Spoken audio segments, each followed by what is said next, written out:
Thank you. Thank you very much for asking me to come along today. I'm just going to talk through a redesign project that we ran at Peter MacCallum over the last couple of years, and just talk through some of the challenges that we faced and some of the improvements that we were able to introduce. I'll also talk through the team that we had involved, the performance measures that we were able to standardise or develop as part of this project, sustainability measures that we now have in place, and some of the lessons that we learnt along the way. So essentially our problem, to give a bit of background, was that we had relocated from our home in East Melbourne to the Parkville precinct in mid-2016. This presented a number of challenges, which some obviously not unexpected. However, there was a large increase in activity, and with that came some identified inefficiencies in our processes, and this started to culminate, and patients were becoming frustrated. This was evidenced by extended wait periods. Staff were also becoming particularly frustrated and burnt out. We were experiencing sick leave heading towards 7% for nursing. We had patients waiting. Our median wait time was approximately 45 minutes, but we suspect that that was underestimated due to some of our, some of our inefficiencies or deficits in the way that we were recording that. We had increased sick leave, which obviously happens when these people are working under increased pressure. Staff were starting to feel the burnout. And as I said, we were experiencing a high volume of patient complaints and quite a number of serious complaints around our inefficiency. But I guess that was also then starting to suggest to patients, starting to question what was going on as to why we couldn't be organised and prepared and know what was happening on the day they came in for treatment. This slide here just highlights, some of the frustration that was being felt. The frustration wasn't just coming from our patients, it was also coming from the staff, nurses on the floor, and also the medical staff as well. And obviously, if staff are starting to feel like that, that does impact on their ability to provide the best care that they want to provide. And I think management's initial response was to provide more resource for the service, to provide additional staffing, but after a period of time that wasn't solving our problem, and a full redesign of the service was what was needed. So a redesign team was put together. We had an improvement advisor from what was known as our Building Better Care team at the time. And as you can see from the list, a fairly extensive list of the people that were involved, highlighting how seriously people were taking the situation and the level of commitment that the organisation was putting towards solving this issue. So we had everyone involved: pharmacy, nursing, administration, and as I said on the bottom there, everyone was involved and everyone was committed, and I think that was key to the success.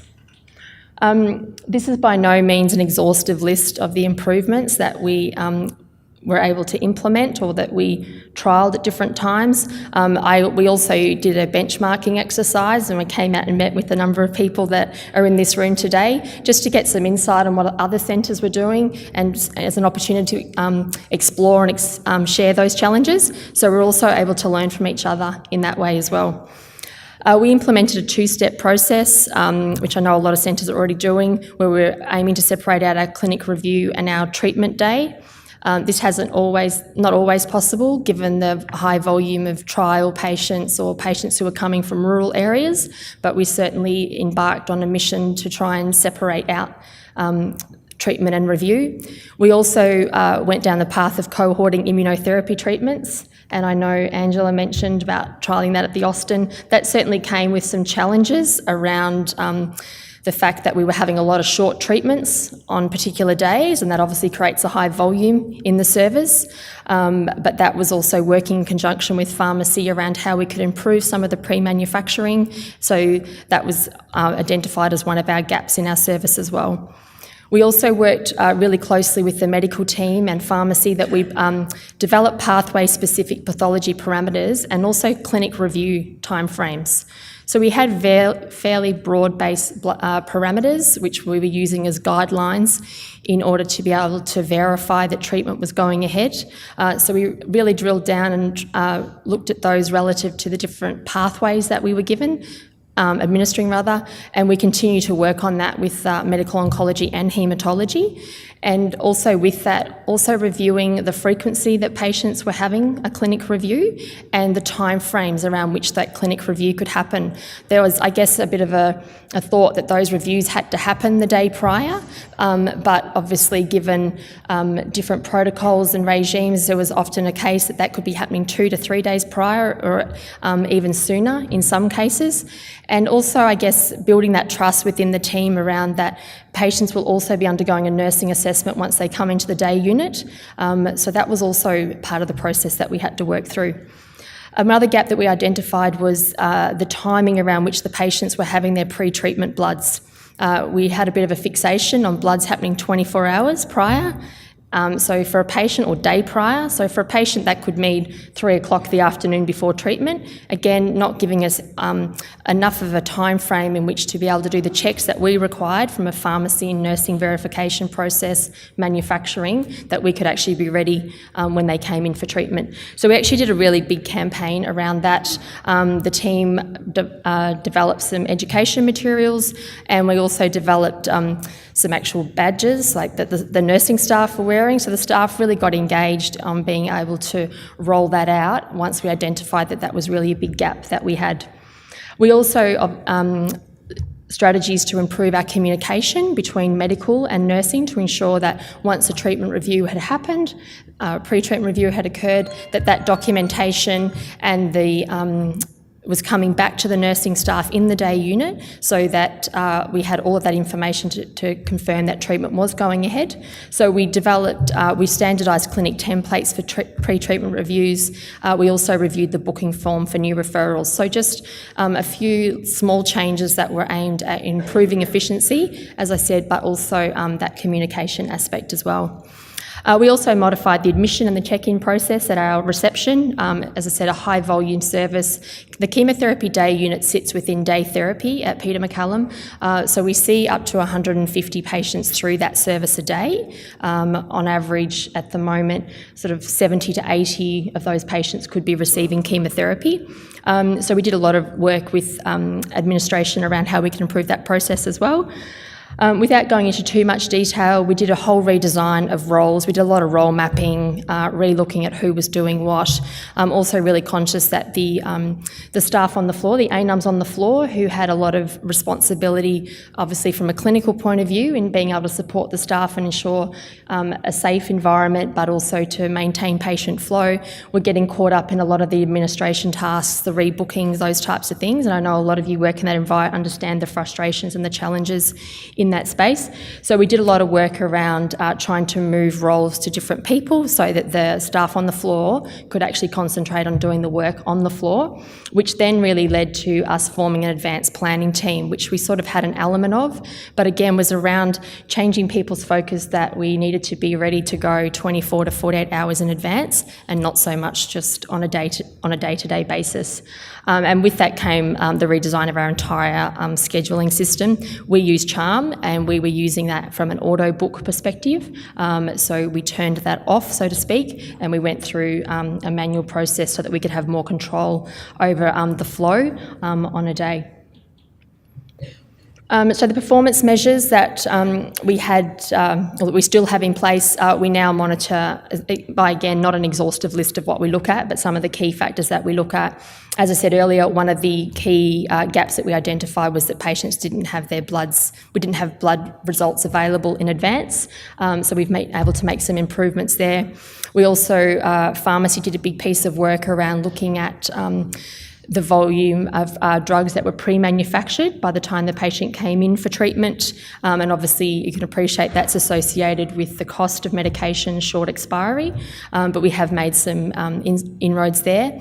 And then also obviously once the drug has been manufactured, we need to have it at the chair side so that we're ready to go ahead from at administration time.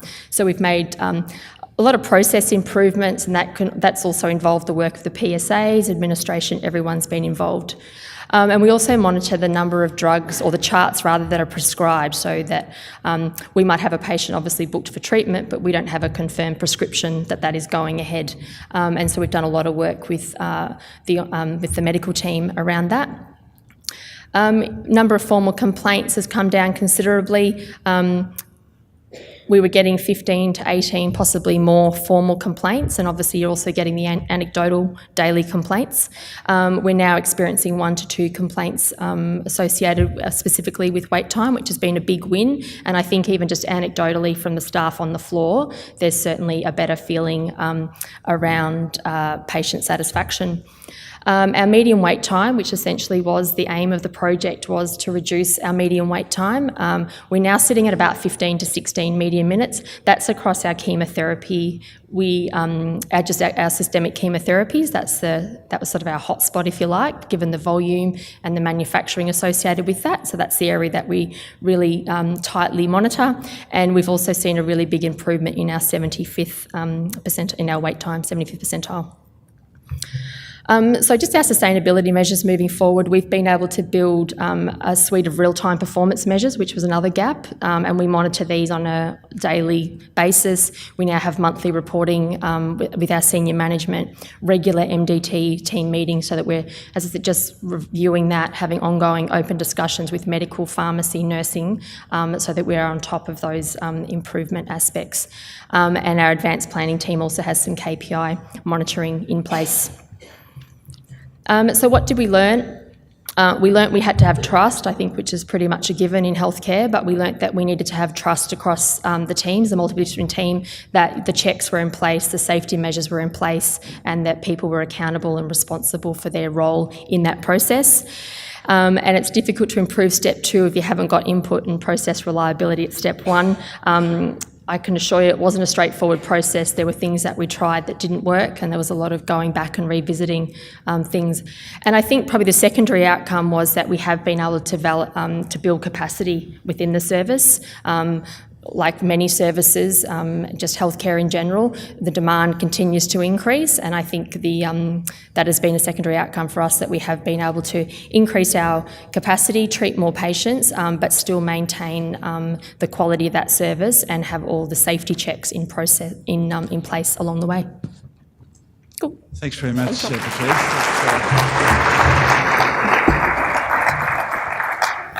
Fantastic result of a change in management process. Good work. It's still going, still working? Yeah, as I said, we're still monitoring 15 to 16 minutes our median wait time, and we're still, good work. We're just still at it all the time. Okay, I've got a couple of messages here. One message I think is worthwhile is that there will be a question and answer session, I think, later in the afternoon. So we'd ask you to like the questions you like during lunch, so that we can pick them out here off the like meter, and then we can bring them forward. I think Patriece will press on. Thank you very much. No worries, fantastic, and good work.